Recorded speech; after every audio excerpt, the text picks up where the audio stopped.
início da Páscoa nós começamos a ouvir os evangelhos da ressurreição. O Cristo que vai aparecendo ressuscitado aos seus discípulos. Hoje, no evangelho, a cena é de despedida. É após a última ceia. Jesus vai contar, vai dizer para os discípulos que ele vai partir para o Pai, que ele vai sofrer a paixão. Então é um momento também tenso para os discípulos. Jesus lava os pés, Jesus vai falar de traição, que ele será traído. Então tudo isso está envolvendo esta leitura de hoje. A primeira leitura de hoje é um dos alicerces do cristão e da igreja, que é a diaconia. A diaconia não só dos diáconos, mas de todos batizados.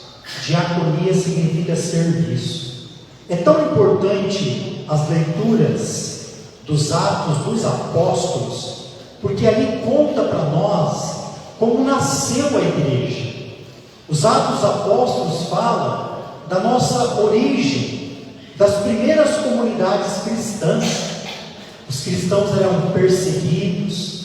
Nós recebemos o nome de cristãos muito depois. O primeiro nome daqueles que seguiam Cristo não era cristãos, era o caminho. Esse foi o primeiro nome que nós recebemos. Quando perguntavam quem que são aqueles ali que seguem Jesus, são os seguidores do caminho. Esse foi o nosso primeiro nome, né? Paulo perseguia os seguidores do caminho. Somente lá na cidade de Antioquia, depois, foi a primeira vez que nos chamaram de cristãos, aqueles que seguem o Cristo. Hoje nós estamos aqui no capítulo 6 dos Atos dos Apóstolos. Já é uma comunidade que mora junto, já é uma comunidade de fé convertida, mas nem por isso deixa de ter as suas crises. E tem uma reclamação lá, uma crise. Os de origem grega vão reclamar com os de origem hebraica, dizendo que as suas viúvas não estão sendo bem assistidas. Vamos lembrar que quem vem em grego aqui significa pagão, aquele que não é judeu, né? Então ele vem do paganismo. Então eles estão dizendo que as viúvas não são bem assistidas. A igreja nesta época, aqui com os apóstolos, ela cuida das viúvas. Então isso para nós que estamos numa época mais distante de quando o texto foi escrito, é difícil a gente entender, né? A gente está acostumado com as viúvas de hoje, que tem as suas seguranças. Uma viúva na época de Jesus, marido morreu. Se ela não tem um filho mais velho para cuidar, ou não tem mais um pai para voltar para casa, ela fica toda vulnerável. Ela corre o risco das pessoas pegarem os bens dela, e aconteceu muito, e até de mendigar para sobreviver. Então a viúva aqui é alguém desprotegido, né? É alguém que vive numa fragilidade também social muito grande. E aí houve essa reclamação. Os apóstolos, então, o que eles fazem? Não vão se desesperar, né? Não vão ficar criticando. A crise acontece em todo lugar. Crise é motivo para crescer, mas tem que saber crescer.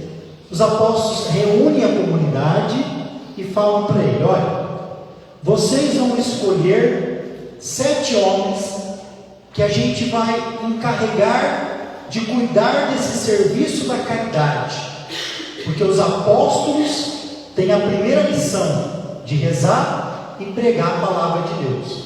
E o número dos discípulos nessa época começou a aumentar muito.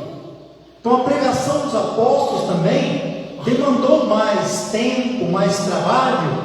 Então os 12 apóstolos eram dedicados à pregação do Evangelho, à pregação a pregação da palavra de Deus. E aí eles deram um critério para escolher esses 7 homens. 7 na Bíblia, perfeição.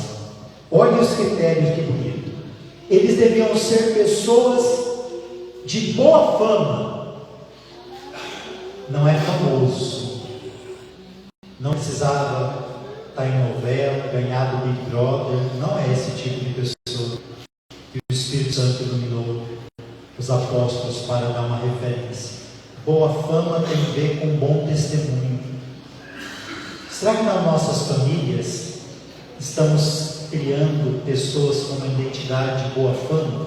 Amanhã, quando a gente olhar para o seu filho e a sua filha, a gente vai poder dizer para eles: nossa, são pessoas de boa fama, vieram de uma boa família.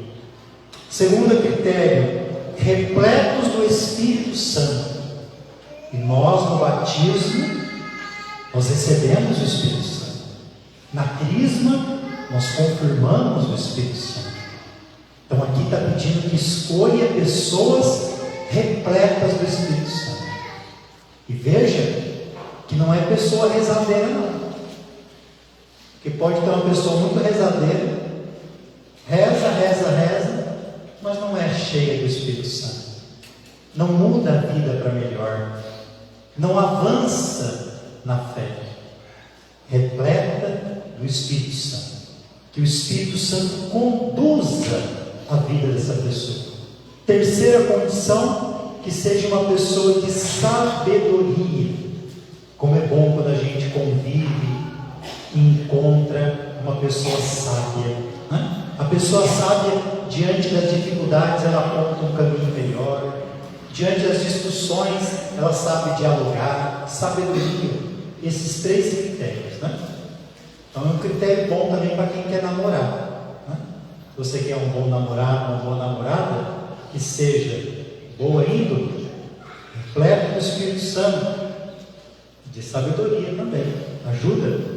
E aí então, eles escolheram então 7 homens, né? Dentre eles estava o Santo Estevão, aquele que foi martirizado. Na verdade, esses 7 que foram escolhidos, a maioria ou todos morreram martirizados, né? Foram mártires. O nome da escolha desses homens se chama diáconos. Aqui foram escolhidos os primeiros 7 diáconos da igreja, encarregados para o serviço da caridade. Essa é a primeira missão do diácono, o serviço da caridade. Depois também a liturgia e outras coisas. O que os apóstolos fizeram depois de escolhidos? Rezaram sobre eles, impuseram as mãos. Você já foi numa ordenação de diácono, de padre? Os apóstolos aqui são os primeiros bispos da igreja. Depois que vai vir os sucessores deles, eles impõem as mãos sobre esses candidatos. Ali, eles recebem os dons do Espírito Santo para exercer aquele ministério, esses 7 primeiros diáconos. E depois da oração, depois de rezar sobre eles, acontecem ainda 3 coisas bonitas de acontecer numa comunidade. A primeira, a palavra de Deus, ela se espalhava. Quando a gente tem amor à palavra de Deus, a gente espalha. O que você ama, você espalha de bom. Então a palavra de Deus chegava a muitos lugares, tanto pelos diáconos, pelos apóstolos e por todos que viviam ali. Então, ouça bem o que o Padre está falando. Aquilo que você ama, você espalha. Ok? Então agora você vai pensando um pouquinho. Se você está espalhando muita fofoca, é porque você ama a fofoca.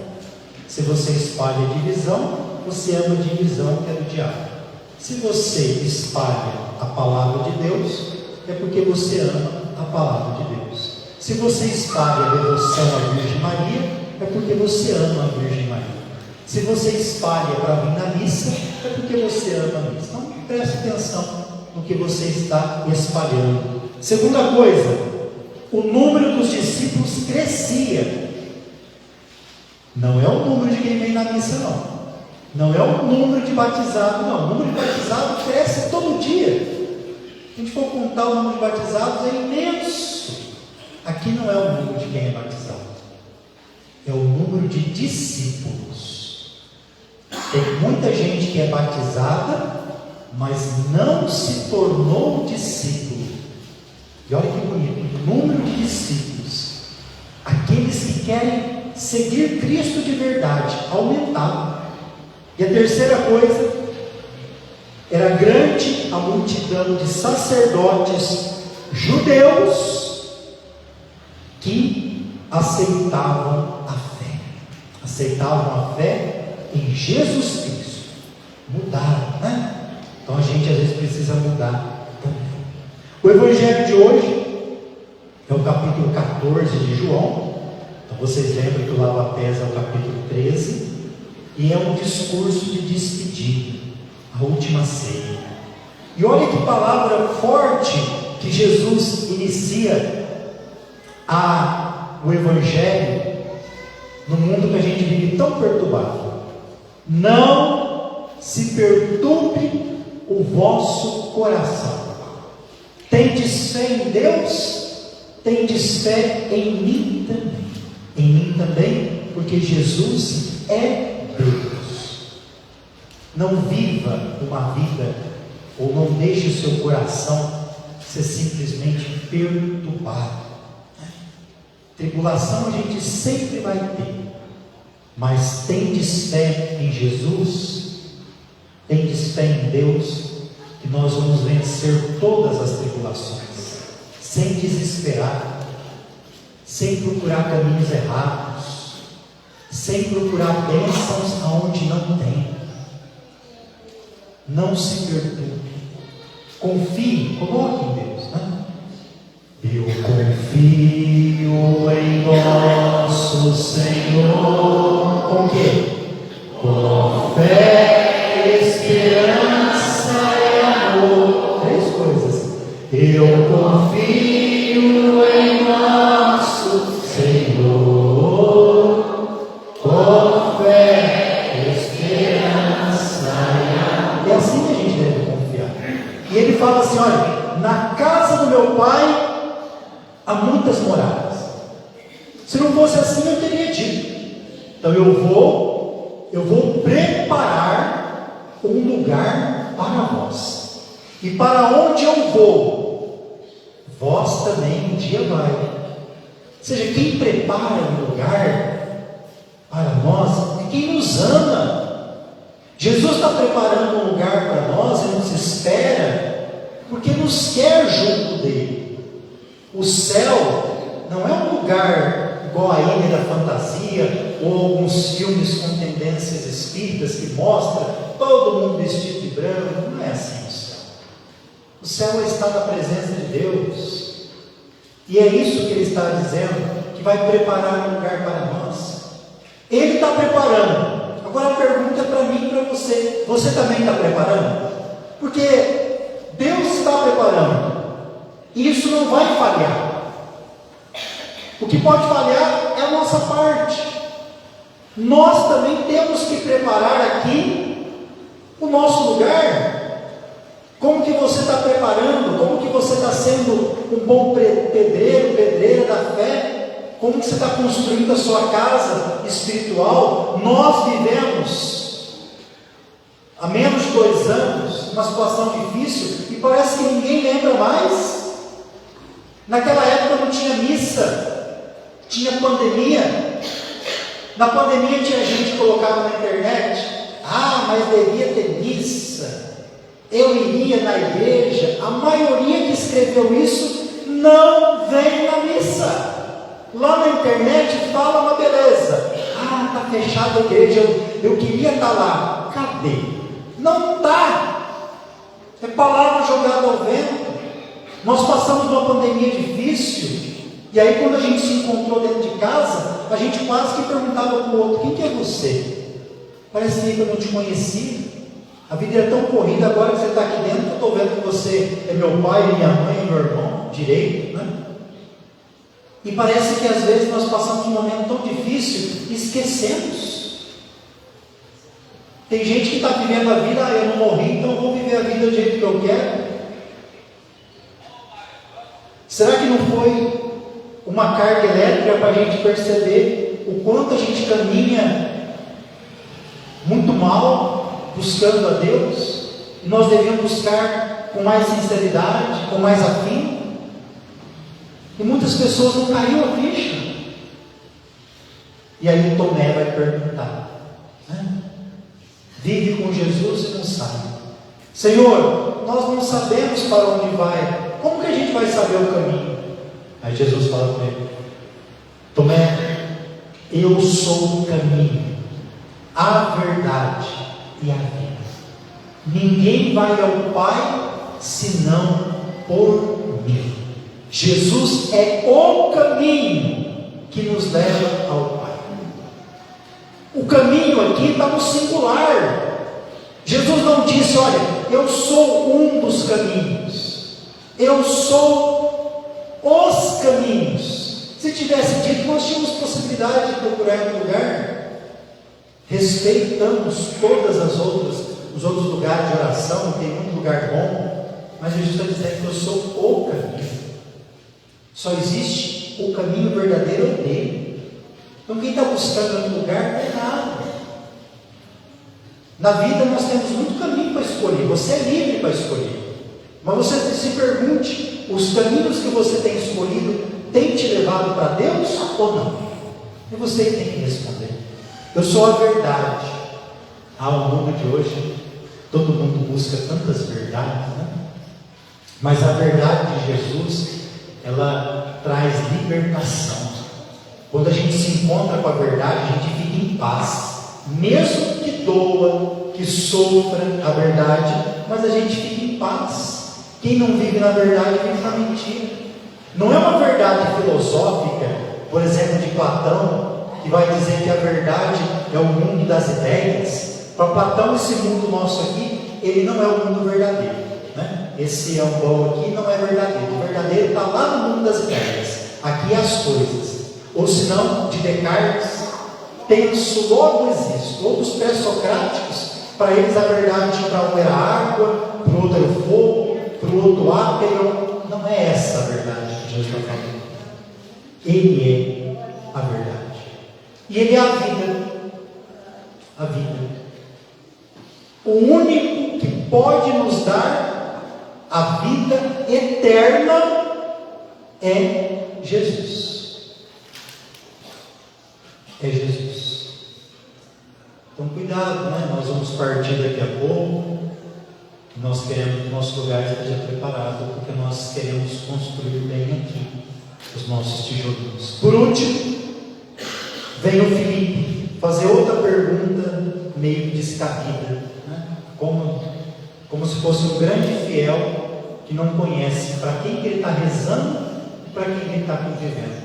Ele fala: Senhor, mostra-nos o Pai e isto nos basta. Jesus vira para ele e fala assim: ô Felipe, você está tanto tempo convivendo comigo, vendo eu fazer as coisas, quem me vê, vê o Pai. Eu e o Pai, Felipe, somos um.